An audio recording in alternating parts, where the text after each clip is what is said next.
मध्य प्रदेश के घने जंगलों के बीच बसा एक छोटा सा गांव था, काछाया गांव। कहते हैं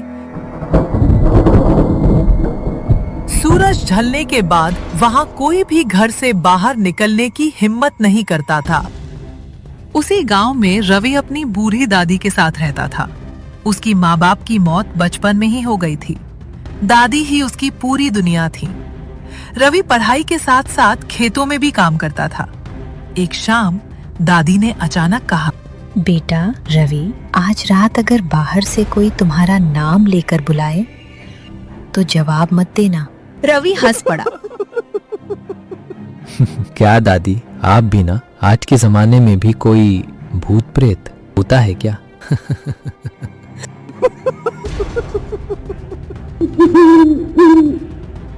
दादी की आंखों में डर उतर आया। मैं मजाक नहीं कर रही हूँ बेटा, अगर कोई भी आवाज आए तो जवाब मत देना। रात के लगभग 11 बज रहे थे। घड़ी की आवाज टिक टिक टिक। पूरा गांव गहरी नींद में था। हवा बिल्कुल बंद थी। अचानक ठंडी हवा का एक तेज झोंका आया। रवि की आंख खुल गई। उसे लगा जैसे किसी ने बहुत धीरे से उसका नाम लिया हो। रवि। वो उठकर बैठ गया। बाहर कोई नहीं था। उसने सोचा शायद सपना होगा। वो फिर लेट गया, लेकिन इस बार आवाज और साफ थी। रवि, मेरी मदद करो। आवाज गांव के पुराने कुएं की तरफ से आ रही थी। रवि दरवाजे तक पहुंचा। जैसे ही उसने कुंडी पकड़नी चाही, उसे दादी की बात याद आई। आज रात अगर बाहर से कोई तुम्हारा नाम लेकर बुलाए तो जवाब मत देना। वो वापस मुड़ गया। तभी घर के अंदर रखी पुरानी घड़ी अपने आप चलने लगी। टिक टिक टिक, जबकि वो कई सालों से बंद थी। घड़ी की सुई धीरे धीरे 3:17 पर जाकर रुक गई और उसी पल कुएं की तरफ से एक ऐसी दर्द भरी चीख आई कि रवि का पूरा शरीर कांप उठा। दादी घबराकर उठ बैठी। उन्होंने रवि का हाथ कसकर पकड़ लिया और धीमी आवाज में बोली, बेटा रवि, वो फिर आ गई। रवि ने पूछा, कौन? दादी। दादी की आंखों से आंसू बहने लगे। जिसे हमने 25 साल पहले इसी कुएं में खो दिया था। रवि कुछ समझ पाता उससे पहले घर का दरवाजा अपने आप धीरे धीरे खुलने लगा। बाहर घना अंधेरा था, लेकिन उस अंधेरे के बीच सफेद कपड़ों में एक लड़की खड़ी थी। उसका चेहरा उसके लंबे बालों से पूरी तरह ढका हुआ था और उसकी उंगलियों से पानी नहीं, खून टपक रहा था। उसने बिना सिर उठाए धीरे से कहा, रवि, मैं वापस आ गई। लड़की ने फिर कहा, रवि, मैं वापस आ गई। रवि के पैर जैसे जमीन से चिपक गए। उसकी आवाज गले में ही अटक गई। दादी कांपते हुए जमीन पर बैठ गईं। उन्होंने अपनी आंखें बंद कर लीं और मन ही मन बुदबुदाने लगी, हे भगवान, आज फिर वही रात आ गई। अचानक वो लड़की धीरे धीरे अपना सिर ऊपर उठाने लगी। उसके बाल अपने आप दोनों तरफ हटने लगे। रवि ने जैसे ही उसका चेहरा देखा, उसकी सांस रुक गई।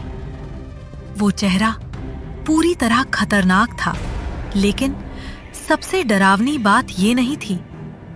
उसकी दोनों आंखों की जगह सिर्फ काला अंधेरा था। ऐसा लग रहा था जैसे किसी ने उसकी आंखें खून से सानी हो। फिर भी वो सीधे रवि को देख रही थी। उसके होंठ हिले। तुम बिल्कुल अपने पिता जैसे दिखते हो। रवि चौंक गया। मेरे पिता? लड़की हल्का सा मुस्कुराई। उस मुस्कान में दर्द भी था और बदला भी। हाँ, उसी आदमी का बेटा जिसने मुझे मरने के लिए छोड़ दिया था। इतना सुनते ही दादी जोर से चिल्लाईं, झूठ मत बोल। रवि इसकी एक भी बात मत सुनना। तभी पूरा घर जोर से हिलने लगा, दीवारों से मिट्टी गिरने लगी। बाहर से अचानक दर्जनों लोगों के रोने की आवाज आने लगी। ऐसा लग रहा था जैसे पूरा गांव एक साथ रो रहा हो। रवि डरते डरते आंगन के पास पहुंचा और बाहर देखा, उसके होश उड़ गए। गांव की गली में सफेद कपड़ों में, काले कपड़ों में दर्जनों लोग खड़े थे। सबके चेहरे खतरनाक थे और सबके पैर जमीन से लगभग 1 फुट ऊपर हवा में थे। कोई चल नहीं रहा था। फिर भी सब धीरे धीरे रवि के घर की तरफ खिसक रहे थे। तभी उन सभी ने एक साथ एक ही आवाज में बोले, उसे हमारे हवाले कर दो।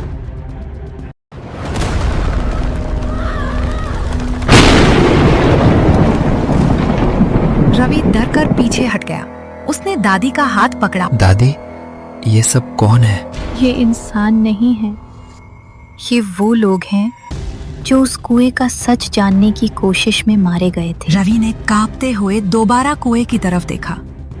एक डरावना चेहरा धीरे धीरे बाहर आने लगा। उसकी आंखें पूरी तरह काली पड़ चुकी थीं और चेहरा इतना भयावह था कि उसे देखकर किसी की भी रूह कांप जाए। रवि की धड़कनें तेज हो गईं। जैसे ही उसने चेहरे को देखा और अगले ही पल उसके मुंह से एक जोरदार चीख निकल गई। नहीं। क्योंकि वो कोई और नहीं बल्कि उसके अपने पिता थे। कुएं के अंदर से बाहर निकल रहा चेहरा रवि के पिता का था। रवि की आंखों से आंसू निकल पड़े। पापा, आप? लेकिन सामने खड़ा इंसान मुस्कुराया नहीं। उसकी आंखें पूरी लाल थी और होठों से सिर्फ एक शब्द निकला, भाग बेटा भाग। इतना कहते ही किसी अदृश्य ताकत ने उसे वापस कुएं के अंदर खींच लिया।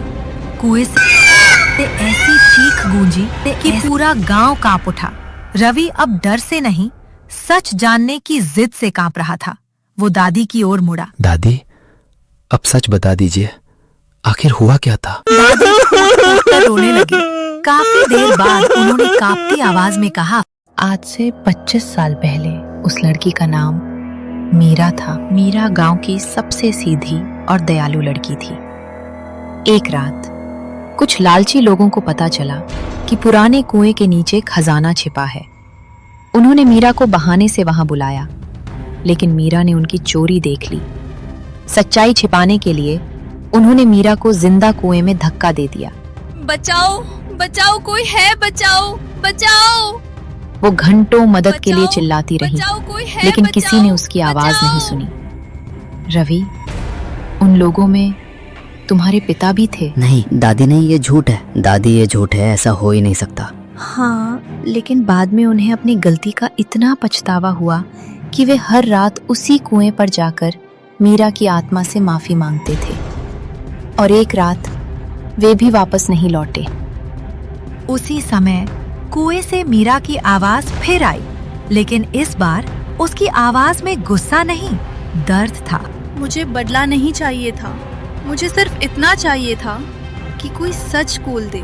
रवि धीरे धीरे कुएं के पास पहुंचा।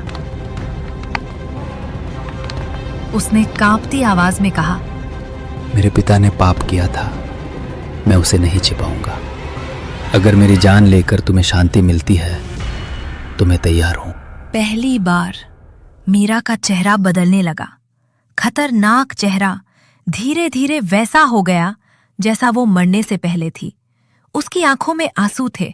वो मुस्कुराई और बोली, जिस सच को 25 साल तक कोई नहीं बोल पाया, आज तुमने बोल दिया। अब मैं आजाद हूँ। उसी पल कुएं के अंदर से रवि के पिता की आवाज आई, बेटा, धन्यवाद। और फिर सब कुछ हमेशा के लिए शांत हो गया। कुछ महीनों बाद गांव वालों ने उस पुराने कुएं को बंद कर दिया। लेकिन आज भी गांव के बुजुर्ग कहते हैं, अगर कोई इंसान अपने पाप को छिपाने की कोशिश करे तो आधी रात के बाद उसे उस बंद कुएं के पास एक लड़की की धीमी आवाज सुनाई देती है। सच कभी दफन नहीं होता। इस कहानी की सीख ये है कि सच को चाहे कितने भी साल छिपा लिया जाए, एक दिन वो जरूर सामने आता है। किसी के साथ किया गया अन्याय और गलत कर्म कभी पूरी तरह खत्म नहीं होते, लेकिन अपनी गलती स्वीकार करना, सच बोलना और पश्चाताप करना ही इंसान को सच्ची मुक्ति देता है। इसलिए हमेशा सच का साथ दें और किसी बेगुनाह के साथ अन्याय कभी न करें।